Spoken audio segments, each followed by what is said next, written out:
Depuis la nuit des temps, les espèces se succèdent sur la chaîne alimentaire. L'homme est souvent considéré comme étant tout en haut. Mais comme toutes les espèces, les êtres humains sont capables de se manger entre eux. C'est ce que nous allons voir avec The Farm.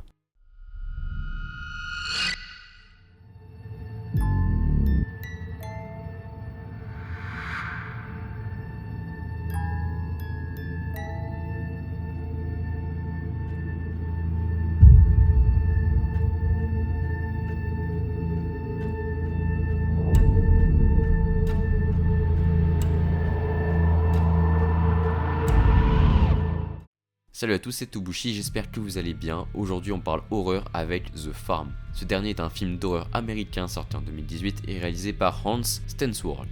Je galère un peu à prononcer son nom, alors pour le reste de la vidéo on l'appellera Monsieur S. The Farm n'est jamais sorti au cinéma étant donné qu'il dure à peine 1h20 et pourtant il est assez long.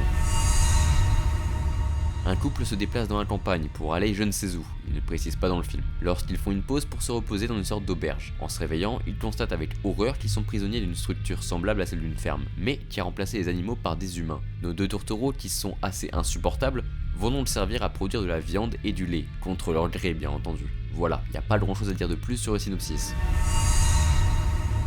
J'ai trouvé 3 détails intéressants concernant ce film. Premièrement, les employés de la ferme portent tous des masques d'animaux. Je trouve ça assez sympa comme concept. Les animaux qui se vengent un peu en infligeant aux humains ce qu'ils leur infligent.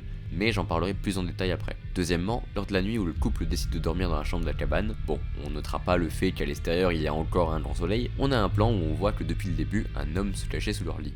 Bon, on retire aussi le fait qu'ils auraient dû l'apercevoir, mais film d'horreur oblige la logique à disparaître. Je trouve ça vraiment intéressant de me dire que depuis le début, cet homme est là sous leur lit à attendre le bon moment sans que personne le sache. Troisième détail intéressant, le plan de fin. On a 2 femmes, dont celle du couple, qui montent dans un bus pour s'échapper. Elles se rendent compte que les employés sont dans le bus depuis le début, et là ça change de plan, on voit toute la petite bande réunie avec les 2 femmes qui ont été tuées dans un lourd silence. Le film se finit comme ça, et je trouve que c'est une bonne fin d'un point de vue réalisation. Je ne vais pas passer par 4 chemins, je n'ai pas vraiment aimé ce film. Il n'a rien de spécial, il est long dans sa réalisation et il y a tellement de trucs pas logiques dedans. Des choix sont faits mais ne vont pas plus loin. Par exemple, Monsieur S développe un personnage du côté de la ferme juste pour le voir tuer une random dans un excès de colère et renverser de la nourriture. Et puis ça ne va pas plus loin. Alors que dans la logique des choses, les protagonistes auraient pu se servir de l'état mental du personnage pour s'enfuir. Mais non, il est complètement zappé après avoir été pseudo-développé.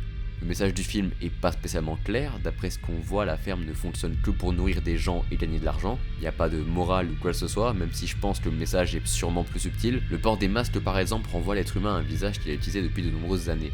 Ainsi, c'est les rôles de la proie et du prédateur qui s'inversent. J'aurais bien aimé un discours du leader de la ferme sur les intentions réelles de celle-ci, mais bon, après tout, faut pas trop en demander, le film il dure quand même 1h20, excusez-nous. Ma pote Margot m'avait parlé de ce film et je me suis dit pourquoi pas le regarder et en faire une vidéo. Et j'ai un peu hésité au début parce qu'il n'y a pas grand chose à dire dessus, juste que les idées du film ne sont pas abouties, un peu à l'image de Tusk, mais encore moins travaillé. Merci à tous d'avoir suivi cette vidéo, j'espère que le format vous plaît toujours. On se retrouvera pour Parlons Horreur épisode 4 avec un film un peu plus vieux, je vous dévoile pas encore lequel, mais vous avez peut-être aimé. Sur ce, je vous laisse, c'était Tobushi, allez salut.